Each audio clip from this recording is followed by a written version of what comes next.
Man dies in a car accident and explosion, but the next moment he wakes up again. He finds himself back on the bus. At first, he thinks it was just a dream, but the pain in his body tells him the dream was far from simple. He soon calmed down. The memories in his mind started to become clearer. He noticed that the girl sitting next to him had a familiarity, so he tentatively asked if they had met before, faced with such a simple question. But the girl didn't answer straight away. Instead, she thought for a moment. She said something strange.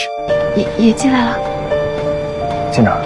It turned out that they had entered a cycle, and excited and explained to her. She had already been through the cycle 7 times, as soon as they died in the explosion. Then they'd be back to a few minutes before it happened, and up until now, they were the only two who could retain their memories. The others are like computer players, but Mike is a high school student. How could he believe in such nonsense? But just then, he recalled his last memory. Everything came back to him. He realized that it wasn't a dream he'd had. It was a real thing. His first instinct was to ask the driver to stop and let him out, but this game is not that simple. No matter how much he asked, the driver was unlikely to comply, and the bus has reached the intersection. 30 seconds before the explosion, Mike frantically pounds on the door, trying to open the door with violence. He goes for the driver's steering wheel again. A passenger immediately pushes him to the ground. By this time Annie was ready to explode.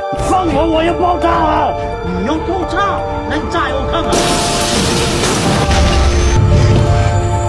The cycle begins again. Mike doesn't want to listen to Annie. Immediately he gets up and starts his next move. He tries to open the door with the panic button, but Annie had already tried that. He thought to himself, what did I do to deserve this? It didn't work. Undeterred, Mike looked hard for a way out. He went to the window and tried to open it and jump out, but the window was locked. He saw the escape hammer in the car. Maybe that's the only way. He sneaked up to it. He took it off when no one was looking, but he didn't realize that this had set off the car's alarm. The passengers were in a frenzy. Mike didn't have time to explain. He slammed into the glass, but before he could jump down, once again, the fierce man overpowered him. By now, the bus also arrived at the crossroads. Annie told him, even if he got off the bus, it was useless. It was time to die. She asks to hear the logic of the cycle first on the next cycle. As the explosion ends, the 9th cycle begins. At this point, the two finally start to work together on the logic of the cycle. Annie had made it out of the car once before, but then she came back here. And even if they did, they probably didn't. Maybe they were trying in the wrong direction. Annie guessed that, if they wanted to get out of the loop, maybe there was no need to get off the bus at all. She had figured out why the bus exploded. Every time she entered an intersection and waited for a red light, the driver would encounter the delivery boy who ran the red light, and then, in a panic, he would crash into the subject's tanker. Then it would explode. Everyone gets blown up to start the cycle, assuming the driver could have avoided the crash. Then this explosion would not have happened.